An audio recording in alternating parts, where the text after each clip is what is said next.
working with larger budgets is easier because you have more choice in where to go, which conservation projects to fund, which charities to work with. But it doesn't mean that traveling on a budget can't be sustainable.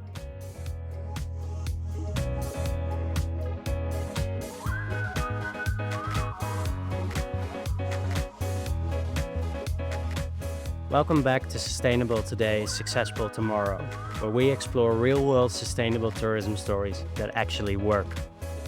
There's this perception that sustainability comes with a price tag, both for travelers and travel businesses. But is that really the case? That's what we'll be exploring in today's episode. And for some more insights, we've interviewed Natalie, who's done a wonderful job as head of the Positive Impact team at Jacada Travel, a luxury tour operator. And in today's episode, we'll share some clips from the interview, and next week we'll release the full conversation. So, and is a bigger budget really the key to sustainability?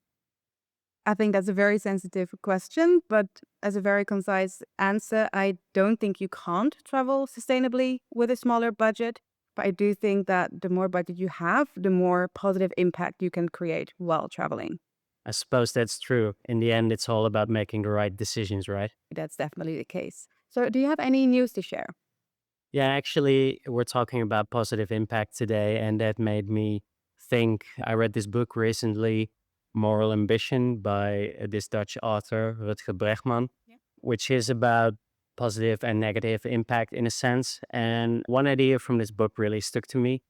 And that is that he states that negative impact eventually leads to a net zero result. So, no impact at all. No impact at all. Okay. And if you do that perfectly, you might as well don't exist at all. No. So instead of focusing on making no negative impact, we should focus on making as much positive impact as possible with our own resources, knowledge, and skills. That's a pretty interesting take. Yeah, that's a very interesting take. And this book is definitely on my list as well, but I haven't had time to dive into that. But I really think, like what you said, resonates as in with the skills and knowledge and the time that you have, you should try and make as much positive impact as you can. Like limiting your footprint is not necessarily a good thing. Is that kind of what the conclusion is? Well, it is. You can minimize your negative impact, but it shouldn't be the end goal, because if that is the end goal, what are we doing it for? Yeah, that's true. Yeah. Yeah, and I think it's also the case that we just started working with Evaneos here on Bali. Like we knew the negative impact tourism has on Bali, and we still moved here. So that's also why it's a great opportunity for us to really contribute to Bali being a better place to live in, but definitely a better place to visit, and to really put our energy in creating positive impact while we're here. It's been one of our main goals for the first half year is to get involved in some local projects. Yeah. It's important to be involved in the community that you live in and to definitely make that positive impact. Yeah, absolutely. Yeah, I'm also very much looking forward to the coral reef planting and plantings too. So as a diver, you go in and help plant and restore reefs. So this is the great positive impact that we can make here. I'm not much of a diver myself, but it does seem pretty cool. Yeah. Yeah, let's dive straight into the Yes. main topic of today. Does sustainability come at a price? And you've asked Natalie in your interview how she's balancing luxury and sustainability. Let's listen to a clip. Yes. I think that there's two different paradigms of what luxury is. And like the old paradigm is extraction, consumption, flying everywhere, buying things. That's not the luxury that we're talking about here. And I think that's not how our clients define luxury either. The way that they define luxury is exclusive access to nature or authentic experiences, really feeling like they're in the moment. These things are very powerful and they can be done in a way that is incredibly sustainable, but also has the ability to be a force for good, to fund conservation projects, to work with charities, to work on community empowerment. That's such an interesting take on luxury because it's not at all how we see luxury traditionally, right? No, not really, because it's like, it's the new luxury in life, right? So the ability to take travel slow and to really take your time and to contribute to a place while having the best time. It's a luxury to be able to experience that. At the same time, Jacada offers eco luxury camps, boutique hotels, and they have an amazing positive impact collection, but you need a budget to be able to afford these places. So it's definitely a luxury that comes with a budget, but it's an interesting take in shifting the paradigm as a luxury doesn't mean private jets. Like it's a different take. Yeah, I completely agree. Taking your time is definitely a luxury. On the other hand, it's easier to think about sustainability with these higher margins. Yeah, no, definitely. Like the more budget you have, the more opportunities you have in terms of where you can go, where you can stay, and what experience you want to do. No, absolutely. And what I really like what Natalie is saying is that with this higher budget, they're really aiming to make as much positive impact as possible. So I think that's a really good and interesting thing. Yeah, and another thing that really stood out to me was the way they communicate. They don't really talk about impact reports, but they do mention to their clients things like having unfiltered access to nature, which is so much more powerful. Yeah, no, absolutely. It's all about what's in it for the traveler, and being able to experience that is a luxury. Yeah, I love that, what they do. Yeah, exactly. And for businesses, there are so many ways to make a positive impact. What do you feel are the key areas that a business can make impact? It's definitely not just like a one department initiative. Positive impact should be really embedded throughout the entire organization and should really be in DNA of an organization. You can't just say, okay, I want to make positive impact here. It doesn't work like that. But where to start would obviously be your operations, so your office management, but also having a responsible supply chain. So working with partners that share your values and also aiming to reduce your carbon footprint. And then definitely your product design. So creating responsible travel experiences with your local partners that create positive impact, focus on community-based tourism, but really develop it on local terms in collaboration with the locals, provide them with ownership, because this is really the only way you can offer authentic travel experiences if it's on local terms. And this is also what Jakarta does because they're very focused on offering authentic travel. And she said not two trips are ever the same. They personalize and tailor everything to the wishes of the client, but also to what the local community wants. And she also said that travelers don't really know what they're going to experience, except for that they're going to spend an afternoon with a local family. That's pretty interesting. Yeah. I feel like you said, responsible partners and developing sustainable experiences are definitely the foundation of any sustainable travel business. I do want to remark that the community based experiences, these experiences can feel a bit awkward and uncomfortable. Yeah. So it's important to manage expectations and especially to the luxury traveler. They have expectations on what they're going to experience. Yeah, and you said no tour is ever the same. So you can't really prepare them for that, can you?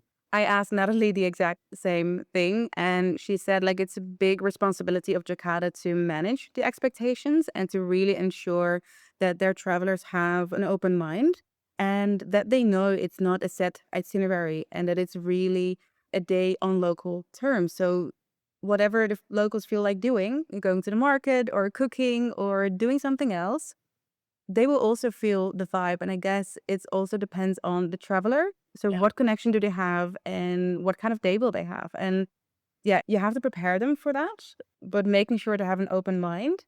It's also part of a travel business's job to feel if a client is interested in a community based experience. Yeah, absolutely. But I do think that Jakarta has, like, they have the luxury accommodations in the positive impact collection, but they now also launched their positive impact experiences. And these are mainly community based experiences. So I'm assuming that most travelers are interested because they're selling them to all their travelers. Yeah.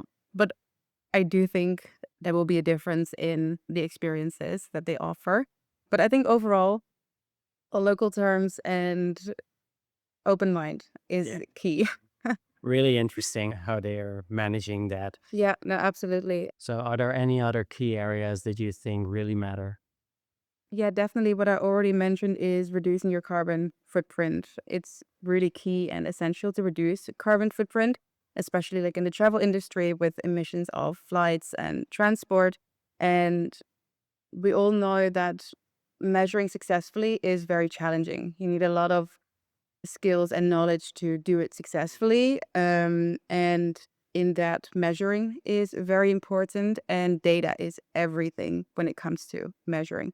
Jacada understands that really well. I actually have a little clip we can play where Natalie explains more about how they've done it. Okay, let's do that.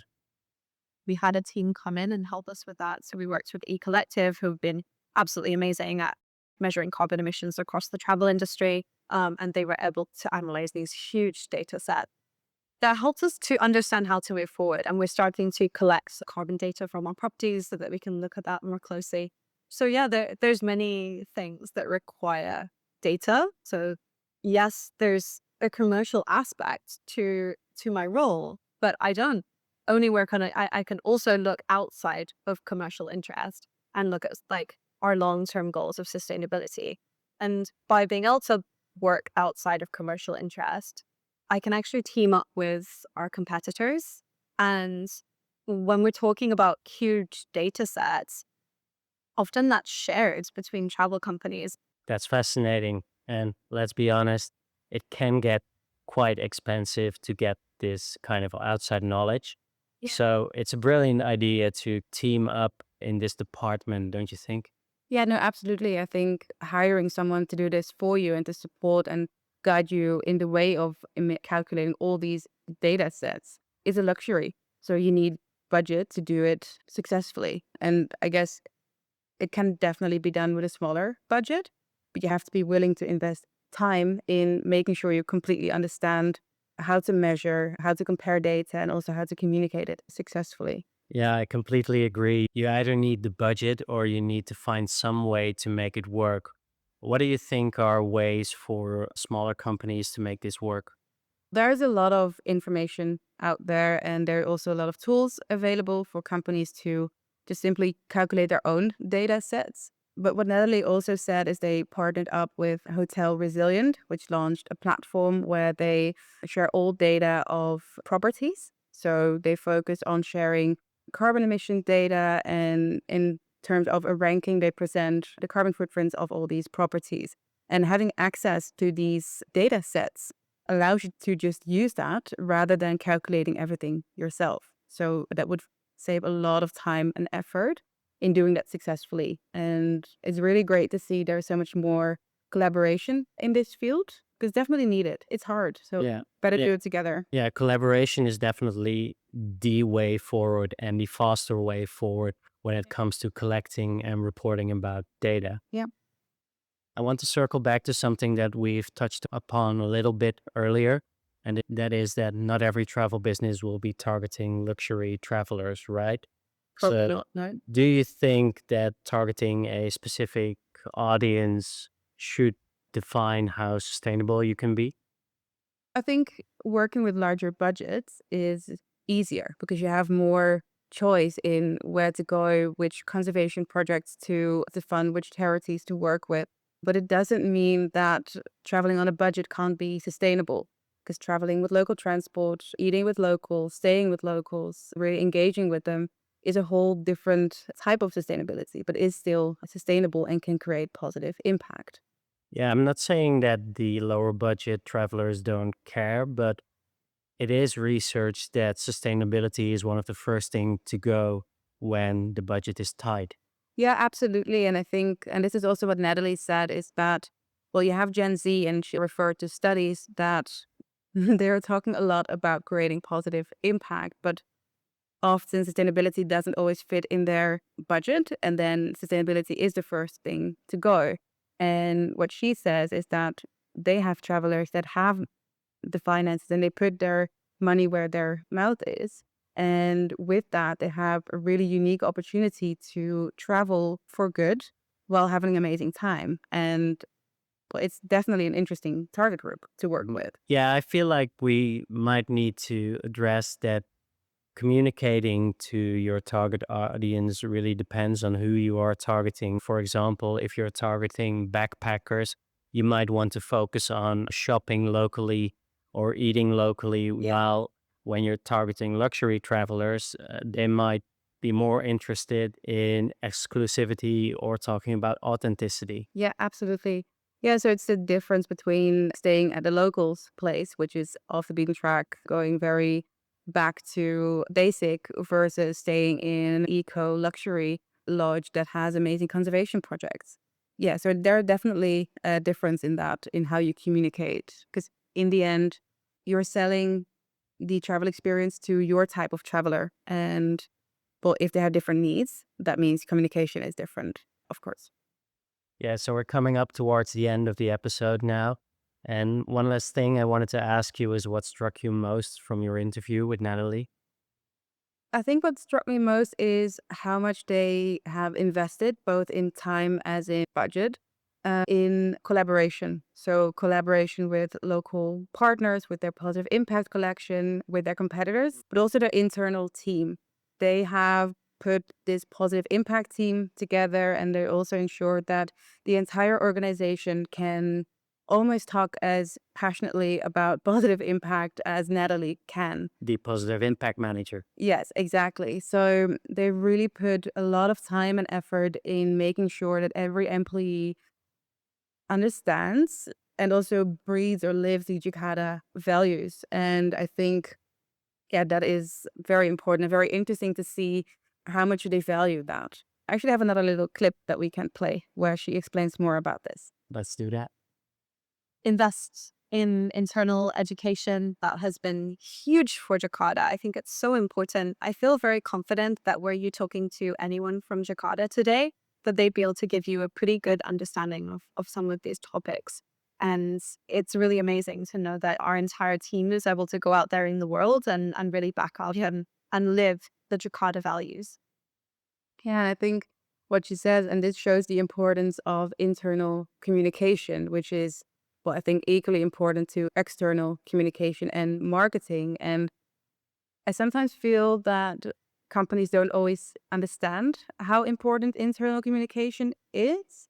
But if your customer service team or your product team, your sales team doesn't fully understand what positive impact you're trying to create or how to do so, how can you then actually create positive impact throughout the entire organization? Yeah, definitely. Internal communication is something that's overlooked so often. And it's so important that you are consistent, that all of your employees are consistent. And that's actually the basis of marketing and earning trust from your clients or potential clients. That is consistency. I think also the good thing is that you don't need a high budget to achieve this. Like you can start with a monthly brainstorm meeting with employees to like how can we create more positive impact, or to share like what are you working on and what can we do to make more positive impact there, or really to create like this shared value culture and like a collaboration and a collaborative effort.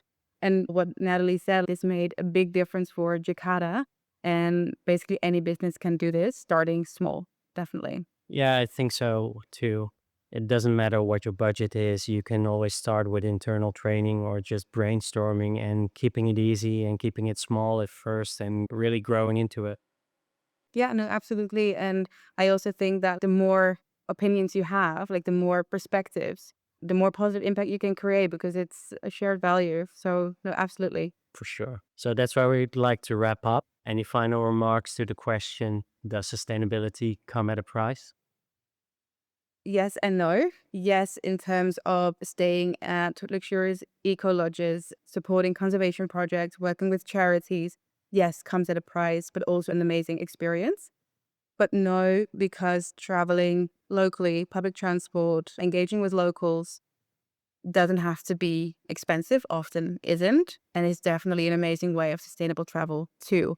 It's just on a different end of the spectrum, I would say.